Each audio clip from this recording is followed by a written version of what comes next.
Just a quick one. I'm walking on the Norfolk Coast, and of course it's turned into an impromptu litter picking session. I've seen avocets, which is amazing. I think I've just seen an Arctic tern, but I don't know. I'm in Norfolk and it looked very terny, but obviously you all know my bird ID skills. I've seen black-backed gulls, black-headed gulls, a herring gull, but what I've also seen is all this. Oh, one's just blown away. This particular one was right by the sign warning people about the nesting avocets, and you can imagine if one of them was to get caught in it. These balloons, Mickey's seen better days, but you know, they're made of mylar, which is it mylar? Mylar, which is obviously non-biodegradable. If one of the seals in this area was to swallow that, you know, it's going to cause catastrophic intestinal blockage. I found half a can, and obviously, there you go, that thing over there, you won't be able to see it because, you know, my nature documentary style. I'm sure it's a tern. They look very turny.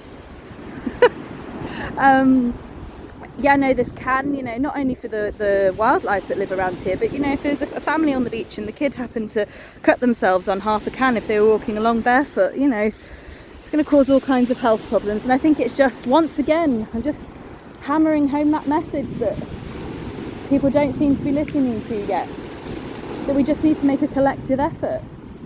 Making a collective effort to make tiny changes in our lives. It doesn't have to be these great big life-defining moments, you know, where we make these grand gestures for the environment. It just has to be picking up a balloon on the beach, you know, so a seal doesn't swallow it. Or I've just come across this, which I'll pick up on my way back and drag it back. But if we just look at the label, I don't know what it is, but if we look at the label, that label right there, we all know what that means. It means it's damaging to the environment.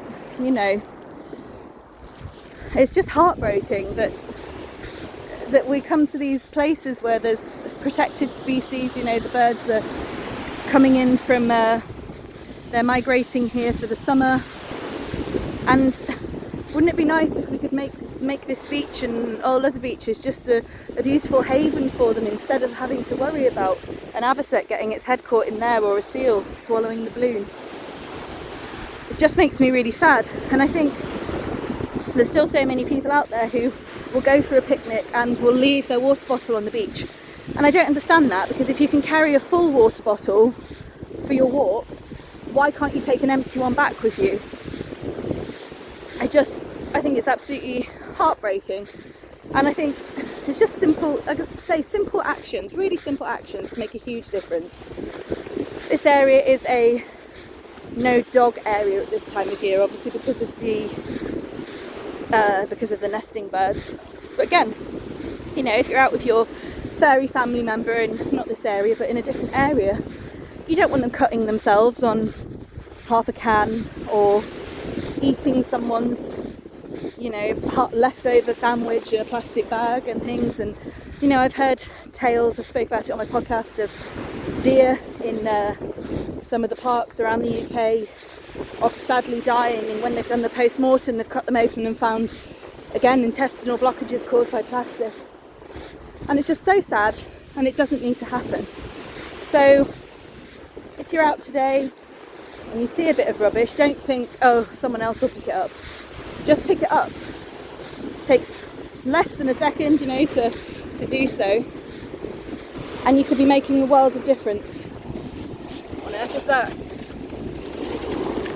Anyway, I'll leave it there before I drop all of this because I'm running out of hands. But I hope you all have a brilliant day.